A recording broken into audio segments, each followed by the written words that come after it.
Hey, we're back, and we're going to be getting into Resident Evil Afterlife. This is going to be set. This is going to be them trying to slowly right the ship, not fully, but one, they're going to right themselves out of the corner they wrote them with at the end of Extinction with all those clones. All right, from what I understand, they're going to nerf. They're supposed to nerf Alice. Let's see if they actually do it. Paul W.S. Anderson is both writing and directing this again. We're going to be introduced to a few other characters. Claire's not going to be around for a while. And yeah, going forward, we're going to see, we'll just see what they're going to do. Wesker's going to have a bigger role, different actor, because let's be honest, the way he was in the last one, he kind of just felt like a corporate rubber stamp. Exactly. It just felt like, except for right near the end when he's saying, I will take over and it'll be done within a month. You're just like, okay, this guy actually feels a little slimy, but it took until the end to get that. Here, though, I'm pretty sure, from what I understand, this guy's going to match the video games pretty damn well. So, let's see, and hey, let's see if we might see the Red Queen again. See you guys in the other end. Hey guys, we just got done seeing Resident Evil Afterlife, and again, a surprise! Yeah, it's pretty good. Yeah, is it perfect? No. No, it's not.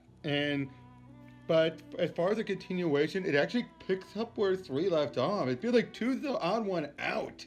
Yeah, it really is. Yeah, 2 is like the one that's the odd one out, but this one, it picks up where, because remember, we didn't mention about how much before, but in 3, because we didn't know it was going to be that much important here, in 3, Alice tells Claire, go to Alaska. They're getting here something called Arcadia up there. So they go up there.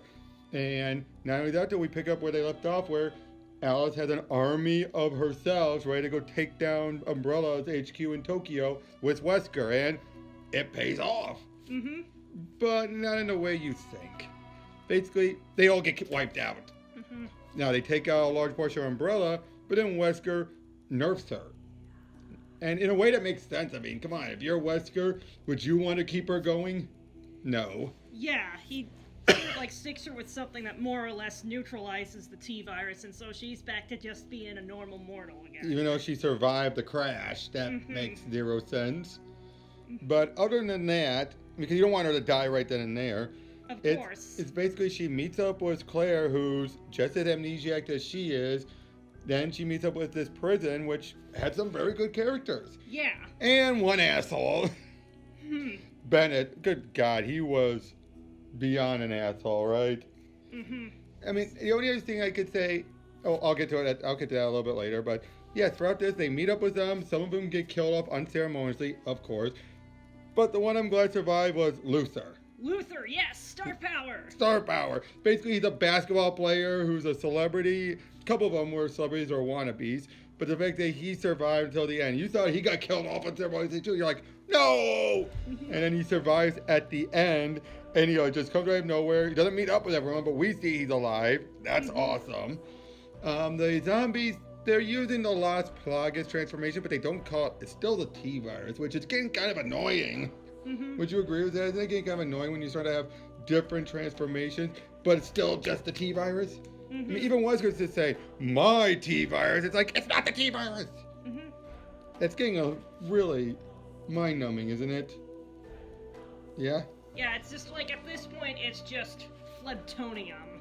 Yeah, it's basically like, no, use another virus. Las Plagas was perfect, because that's where you get the coming out. That's not T-virus related, but here, because Wesker does it himself, and it's like, ugh. I would say this also, for being a movie that was originally 3D, besides a few shots, it wasn't that gratuitous. No, it really wasn't. And even then, when they did do a shot like the executioner throwing his axe, it's like, okay, you're gonna have that shot anyway. Oh, they gotta say, Claire, step up from the last one. Yeah.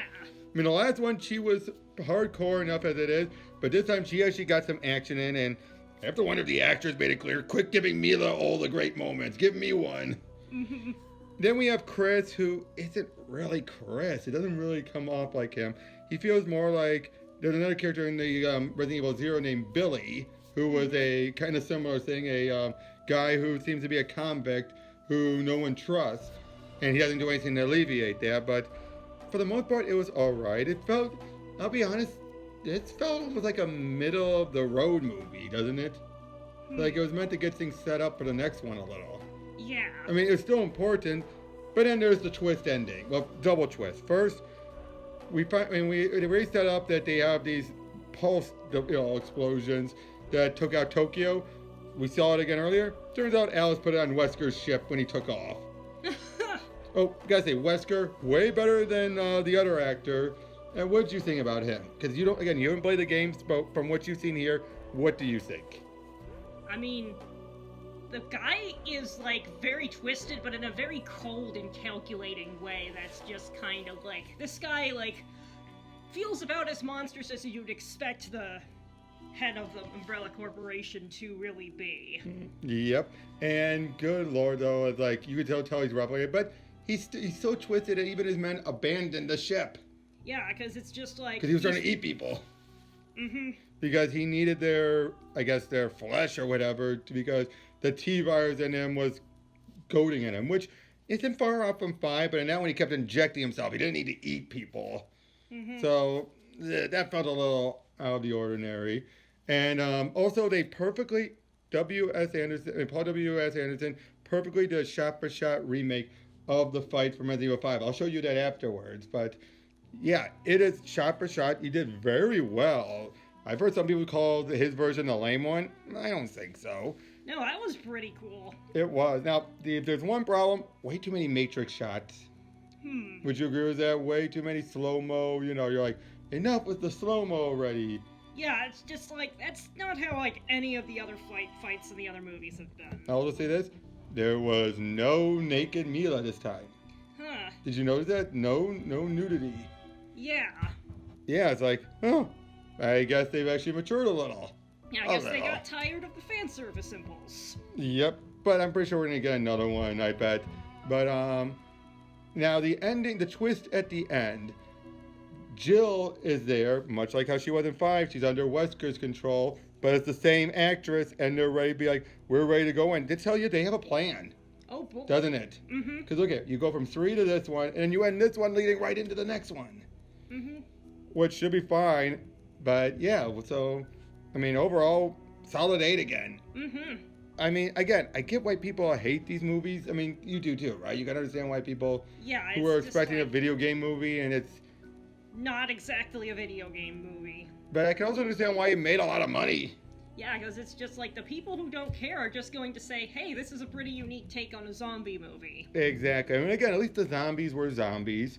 Mm-hmm. And although the execution was pretty awesome, again, it's pretty good. Mm-hmm. Again, it's not mind-blowing, but we're going to get in the next one. The one that some others say might also be the best one. So we're going to see you when we get to Resident Evil Retribution.